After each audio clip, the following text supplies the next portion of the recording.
La cirugía nació con el hombre, inspirado en corregir el daño a su vulnerable cuerpo. En la mitología griega, uno de los hijos de Asclepios, el dios griego de la medicina, destacaba por su habilidad para operar. Zapotlatena, la diosa mexicana de la medicina, era recordada como la descubridora del Oxitl, la trementina de Ocote, que fue el cicatrizante más empleado en el mundo precolombino. Hipócrates y Galeno eran diestros cirujanos, y los grandes médicos árabes también lo eran. La Edad Media cristiana vio degradarse a la actividad quirúrgica y tuvieron que pasar muchos años para convencer a la comunidad médica que el llamado barbero cirujano debía convertirse en un profesional digno de ejercer la medicina bajo premisas científicas, de investigador y de académico. En la España ilustrada, los reales colegios de cirugía que fueron creados buscaban que los cirujanos se prepararan en anatomía, técnicas quirúrgicas y en los principios de la medicina. Durante la Revolución Francesa, al abrirse las Écoles de Santé, los títulos de licenciado, maestro y doctor en medicina que otorgaban se convirtieron en títulos de médico cirujano y la enseñanza conjugó ambos saberes. Sin embargo, el parteaguas en la historia de la cirugía se da a mitad del siglo XIX, cuando la ciencia médica incorpora los anestésicos para realizar un procedimiento quirúrgico sin dolor e introduce la asepsia y la antisepsia para disminuir la infección de las heridas, causa principal de muerte en los enfermos y la mayor limitante para el desarrollo de esta disciplina. Antecedentes. A través de la historia, con muy escasos recursos tecnológicos, el cirujano se empeñó en desarrollar técnicas para la curación de heridas y la corrección de defectos físicos. El documento médico más antiguo que relata una cirugía con fin reconstructivo se encuentra en Egipto, el Papiro de Ebers, escrito alrededor del año 1500 a.C., en donde se describe la técnica de colgajos dérmicos para reparar la nariz. En la India, alrededor del año 600, el médico llamado Sushruta describe en su libro, el Sushruta Samhita, el denominado método indiano, que consiste en formar un colgajo pendiculado tomado de la mejilla o de la frente para la reconstrucción de la nariz. Los primeros colgajos que se realizaron en la historia fueron justamente para corregir las lesiones dadas por castigo a la violación de un tabú a nivel social, y esto es tempranamente en Egipto. Hay evidencia en el papiro de Ebers de ciertos colgajos dérmicos. En el mundo romano, en la época de Tiberio, Aurelio Cornelio Celso, en su tratado De Remedica, describe lo que se conoce como los colgajos de avanzamiento. En su obra, De Curtorum Chirurgia Perensitionum, el cirujano boloñés Gaspare Tagliacozzi ilustra la técnica de rinoplastía con un colgajo pendiculado del brazo. La destrucción de la pirámide nasal era una complicación frecuente de la sífilis, por lo que se idearon medidas para repararla. Lo más frecuente fue la manufactura de prótesis metálicas, entre las cuales las más elegantes eran las de plata, como la tan renombrada nariz postiza del cardenal Gonzaga. Por muchos años, las técnicas quirúrgicas cayeron en el olvido. Renaud de la Garenne revive en 1712 el procedimiento de Tagliacozzi, con la variante de colocarlo sin granulación, y aunque no obtuvo buenos resultados, permitió nuevamente repensar en este tipo de técnicas quirúrgicas. De Sabat introduce por primera vez el término de cirugía plástica, haciendo referencia a la capacidad de moldear. G.C. Carpue fue el primer cirujano en Londres en reproducir la técnica del método indiano en 1814, primero en cadáveres para luego realizarla en 2 pacientes. En 1818, Van Graaffe publica el primer tratado de cirugía plástica moderna, posterior al de Tagliacozzi. Por todo el mundo se sumaron médicos y técnicas que convirtieron a la cirugía general en una especialidad que incorporaba a la búsqueda de la salud el conservar y promover la estética del individuo. Inicios de la cirugía plástica y reconstructiva en México. Los antecedentes prehispánicos. Al igual que en otras partes del mundo, la amputación de la nariz era una lesión muy frecuente en el México prehispánico. La nariz podía ser cercenada por las afiladas navajas de obsidiana, cuando el guerrero echaba la cabeza hacia atrás para evitar el golpe de la macana. Informantes médicos tlatelolcas y mexicas relataron a Fray Bernardino de Sahagún que se recomendaba a los guerreros que, si esto les sucedía, recogieran la nariz y acudieran al Texoxotlaticitl, el cirujano.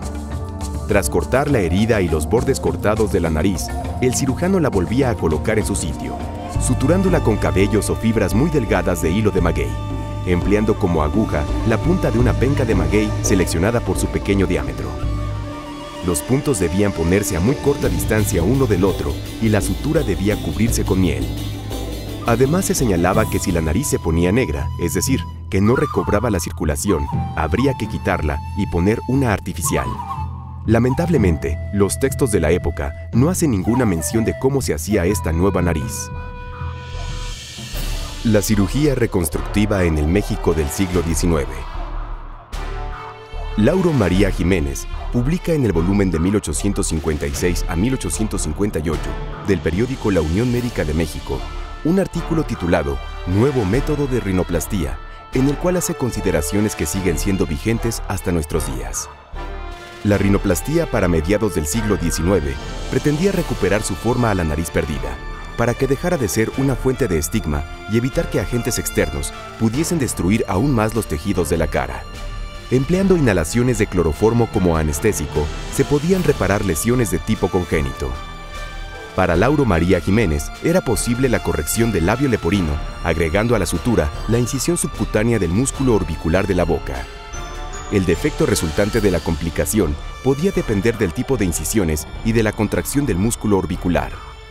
Una importante contribución de Luis Muñoz a la cirugía plástica fue la realización de injertos dermoepidérmicos de acuerdo con una técnica propia modificada de las preconizadas por los autores franceses contemporáneos suyos, para reparar pérdidas grandes de sustancia. Reportó los éxitos obtenidos en la Gaceta Médica de México en 1870. Los cirujanos estéticos y reconstructivos se dieron a la tarea de tratar las deformidades secundarias a las neoplasias, especialmente de la cara. Según el cirujano Francisco de P. Chacón, en las incisiones, en regiones de la cara, el cirujano debe economizar cuanto sea posible, con el fin de evitar deformidades y procurando que la técnica quirúrgica sea compatible con la extirpación total del neoplasma.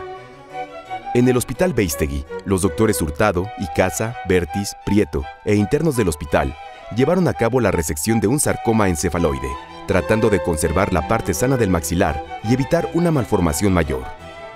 En la Escuela Nacional de Medicina, la cirugía plástica y reconstructiva despertó un gran interés. Prueba de ello son las varias tesis que sobre este tema presentaron sus alumnos. El alumno Salvador Quevedo y Subieta desarrolló nuevas técnicas de rinotomías y raspas nasales, compartiendo experiencia con uno de sus maestros, el doctor Galo Castés, en el Congreso Francés de Cirugía de 1896. En su tesis de 1929, David Flores Hernández aborda los injertos dermoepidérmicos para la corrección de lesiones traumáticas. Le siguió la tesis de Evaristo Villavicencio en 1936, tratamiento de grandes pérdidas de piel y tejido celular por medio de injertos dermoepidérmicos libres, para lo que se empleó el método en parrilla, dejando puentes para cicatrización por segunda intención entre un injerto y otro. A su regreso de Estados Unidos y Europa en 1936, Mario González Ulloa inició su práctica en el Hospital General para después fundar el Sanatorio Dalinte, donde ejerció de manera privada y promovió la enseñanza tutelar de esta disciplina en México. González Ulloa formó a un grupo de cirujanos plásticos, entre ellos Jorge González Rentería, quien orientó su trabajo a la cirugía de mano y tras ser jefe del servicio correspondiente en el Hospital Colonia de Ferrocarriles Nacionales, organizó y estableció un servicio similar orientado a reconstrucción post-trauma. Desde mediados de los 40, Felipe Cacho fijó en el Hospital Infantil de México las técnicas e indicaciones que fueron válidas por muchos años para el tratamiento quirúrgico de los niños con labio y paladar hendido. La cirugía reconstructiva era practicada por los cirujanos generales, pues no existía esta especialidad en México. En este contexto, comienza la formación de los primeros especialistas mexicanos. En 1948, el doctor Palemón Rodríguez Gómez reconstruyó a un paciente que había perdido el labio superior y la parte del ala nasal derecha usando la técnica de colgajo de Tagliacozzi en forma tubular, lo que le valió permanecer como invitado por espacio de 1 año y medio en el Hospital General del Distrito Federal. El primer servicio formal de cirugía plástica y reconstructiva en México se fundó en el Hospital Civil de Guadalajara en el año de 1951. Contaba con 8 camas y un área para atención de pacientes pediátricos. En el año de 1950, el doctor Alfonso Serrano Reveil inicia la cirugía reconstructiva en el Hospital General. El doctor Fernando Ortiz Monasterio, a su regreso de Estados Unidos, forma un equipo con Serrano. Al reorganizarse los pabellones del Hospital General, el pabellón 13 se destinó a la cancerología con los doctores Guillermo Montaño, J. Manuel Velasco Arce y Horacio Salce Torres. Y en él se da una nueva visión reconstructiva de la cirugía tumoral. Los cirujanos plásticos y reconstructivos recibieron el pabellón número 7. En 1952-54 los doctores Fernando Ortiz Monasterio y el doctor Serrano iniciaron, el doctor Sastre menciona que eran una cirugía plástica transhumante, andaban de pabellón en pabellón localizando pacientes, y es en el 54 cuando se reúnen todos estos pacientes en el pabellón 7 de ortopedia. 2 años más tarde, todo el pabellón de ortopedia ya es cedido a cirugía plástica por el volumen de pacientes que mejoraban. Y aunque ya se tenían residentes, no es hasta 1961 cuando la UNAM reconoce el curso de cirugía plástica y reconstructiva como un curso de posgrado. Y así se inicia la historia académica de estos cursos de posgrado avalado por la Universidad Nacional Autónoma de México. Posteriormente, este pabellón 7 hay una gran remodelación del hospital y en 1969 se cambian a la unidad 501. En este entonces, el doctor Fernando Ortiz Monasterio obviamente fungía como jefe de servicio y profesor de la UNAM. La cirugía reconstructiva en quemaduras. Las quemaduras recibieron desde el inicio especial atención debido a su frecuencia, gravedad y al aspecto posterior de la cicatrización. Desde siempre, había sido terreno de cirujanos que manejaban cirugía de trauma y habían destacado los cirujanos del Hospital Juárez. Tanto Serrano como Ortiz Monasterio dedicaron muchos de sus esfuerzos a la mejora de las técnicas para realizar injertos mejor aceptados y estéticamente más correctos, enfocando su atención a las cicatrices en cara y cuello, así como en la mano. Óscar Ulloa Gregory abrió en enero de 1954 un servicio de cirugía plástica y de atención a quemados en el Hospital Universitario de Monterrey. Y poco después se abrió un servicio similar en el Hospital Central Militar con 8 camas a cargo de César Laborde. El IMSS tuvo su primer servicio formal en el Hospital de Traumatología del Centro Médico Nacional en 1963, contando con 54 camas. En 1965 se contó con este servicio en Guadalajara, fundado por Palemón Rodríguez, y en 1968 en el Hospital de la Raza, a cargo de Luis Gómez Correa. En ese mismo hospital, en 1979, se divide el servicio, destinando una de sus partes al desarrollo de la microcirugía, el cual se encomendó a José García Velasco, pionero y figura de grandes dimensiones en este campo. La microcirugía en el mundo empezó más o menos por 1974, por ahí, que hubo las primeras cosas de microcirugía, como era el pasar un fragmento de tejido de un lado a otro haciendo microanastomosis, o el reimplante de extremidades amputadas. A nosotros nos entró esa inquietud y lo empezamos a hacer en el Hospital de la Raza, como por 1980 más o menos. Y empezamos por el entrenamiento. Como es una cirugía que se hace debajo de un microscopio, tuvimos que, con animales de experimentación, ratas y todo lo que encontrábamos, hacíamos la práctica de la microcirugía con microscopio y con un hilo y unas agujas muy finas que no se ven casi a simple vista. En el Hospital Rubén Leñero se estableció un servicio de cirugía plástica y reconstructiva a cargo de González Rentería, quien obtuvo la sede de un curso. En el Hospital 20 de Noviembre del Iste, Francisco Javier Gómez Ojeda y Luis Gómez Correa formaron el servicio correspondiente y la residencia en la especialidad en 1978. En 1977, el doctor Fernando Ortiz Monasterio presentó al secretario de Salubridad y Asistencia el proyecto para la construcción de un instituto de cirugía plástica y reconstructiva. Fue nombrado director del Hospital Manuel G. A. González y se le proporcionó la infraestructura necesaria para que se integrara un servicio de cirugía plástica conjuntamente con el Hospital General. La historia de la cirugía plástica en México se generó como una necesidad para problemas congénitos y adquiridos. gran influencia tuvo esto, los diferentes movimientos bélicos que han existido en el país, y las secuelas de la guerra, las secuelas de cirugías oncológicas o un poquito agresivas, sirvieron para que la cirugía plástica se formara como una especialidad. El mérito de esto indudablemente lo tiene el maestro Fernando Ortiz Monasterio, que después de su entrenamiento en los Estados Unidos, en Galveston, implementó en este hospital en el año de 1954 un servicio tomando obviamente todo lo que él había aprendido y vivido en ese país. La cirugía plástica aquí en México, como tal, pues la cuna es este hospital, del cual han salido las diferentes escuelas. El cirujano plástico como especialista universitario. En México, alrededor de 1942, el doctor Aquilino Villanueva crea en el Hospital General un curso para ampliar los conocimientos de médicos recién egresados de la carrera de médico cirujano. Algunos médicos mexicanos realizaron su práctica en el extranjero bajo este esquema entre las décadas de 1940 y 1950. Muchos destacados cirujanos más se formaron en el extranjero para integrarse a los servicios médicos de alta especialidad, como el Hospital La Raza, el del Centro Médico Nacional del IMSS y el Hospital del Niño del DIF. El programa de cirugía plástica, estética y reconstructiva se inició en 1960 a instancias de los doctores Alfonso Serrano y Fernando Ortiz Monasterio y se incorporó a la División de Estudios de Posgrado de la UNAM. En mi etapa inicial de recién recibido, me tocó la formación al estilo tutorial que venía de Francia, que se acercara a un profesor, pero iba aprendiendo. No había un programa definido, no sabía cuántos años tardaba el aprendizaje, a dónde iba a llegar, qué posibilidades tenía, pero en fin, era el estilo, ¿no? Y todos ad honorem trabajamos ahí. Yo así aprendí cirugía general con un estupendo profesor, Mario Vergara Soto.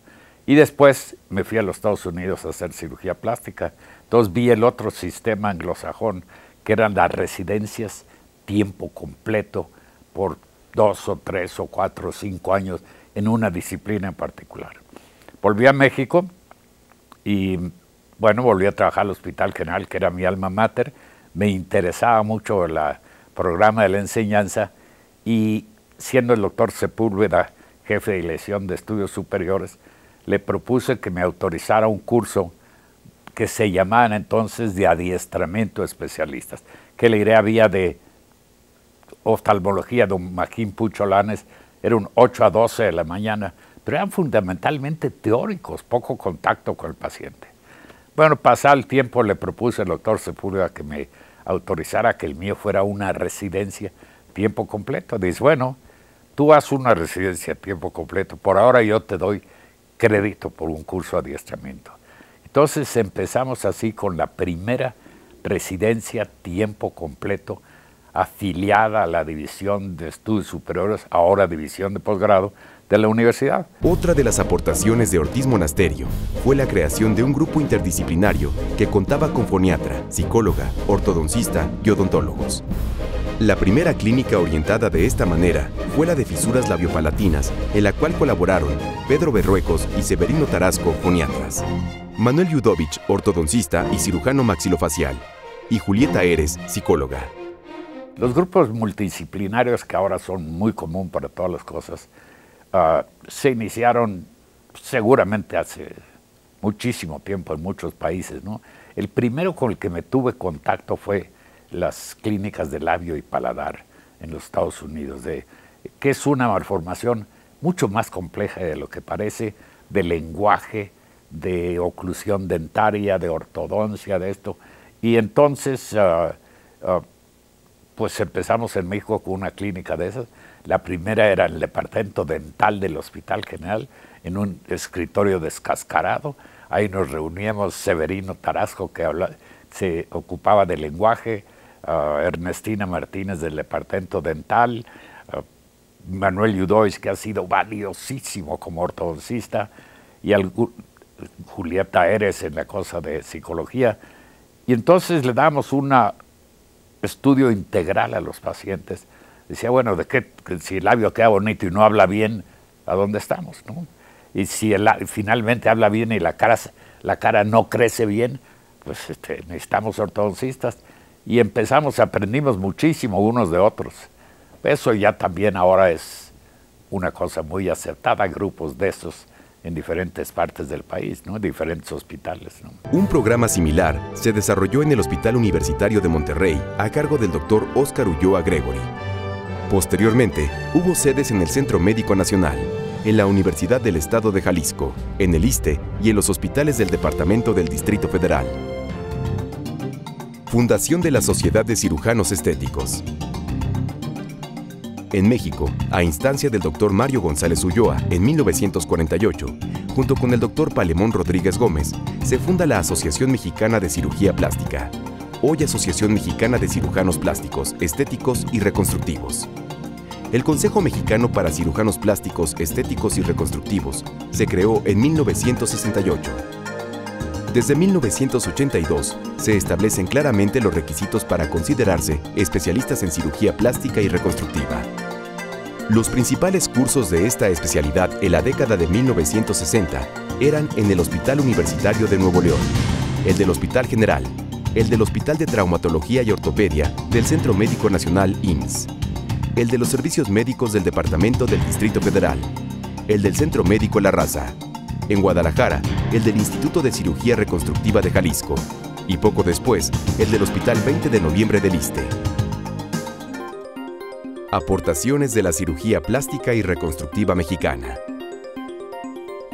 Las principales aportaciones de México a la cirugía plástica y reconstructiva versan sobre la cirugía craneofacial, la modificación y creación de férulas y el tratamiento de secuelas de la lepra, entre otras. Gran parte de la cirugía plástica se orienta a fines estéticos en ausencia de lesiones. Desde sus inicios, las rinoplastías han sido intervenciones practicadas con altísima frecuencia. Múltiples modificaciones a las técnicas quirúrgicas han sido propuestas y realizadas por cirujanos mexicanos, aunque en buen número de casos se llegó a establecer patrones acordes a la moda y han llevado el sello de quien opera. En las 2 últimas décadas han predominado felizmente las técnicas que toman en consideración las características faciales y la estructura ósea de la cara de la o el paciente, buscando una solución intermedia mucho más adecuada. Las ritidectomías son procedimientos cada vez más solicitados y llevados a cabo a raíz del aumento de personas que llegan a una mayor edad y que desean eliminar sus arrugas. Diversas técnicas de moldeado de cara, cuello y manos son características de la época actual. Las plastías abdominales con extirpación de grandes áreas cutáneas con su tejido celular se utilizan cotidianamente para manejo de la obesidad mórbida.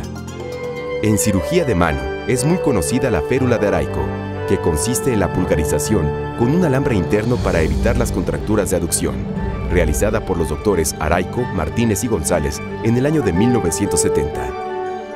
Ha sido muy importante la atención de niños con labio y paladar hendido. Ya mencionamos los trabajos pioneros de Felipe Cacho en el Hospital Infantil. Los trabajos de protocolo de investigación radiológica del paladar hendido por los doctores Trigos, Ruenes y Ortiz Monasterio impulsaron la evaluación sistemática en estos pacientes. A este respecto, es muy importante señalar las campañas de cirugía extramuros en las que se logró montar un quirófano móvil en un camión adaptado al efecto a fin de llegar a los más distintos sitios de la República, ofreciendo atención quirúrgica gratuita a quienes padecieran esta patología. Por razones lógicas, yo trataba a muchos pacientes con malformaciones craneofaciales. Empecé con los de labio y paladar, y bueno, cuando no crecían, empezamos a hacer cirugía maxilofacial hace 50 años, ¿no? 40 y tantos años, para modificar los huesos de la cara.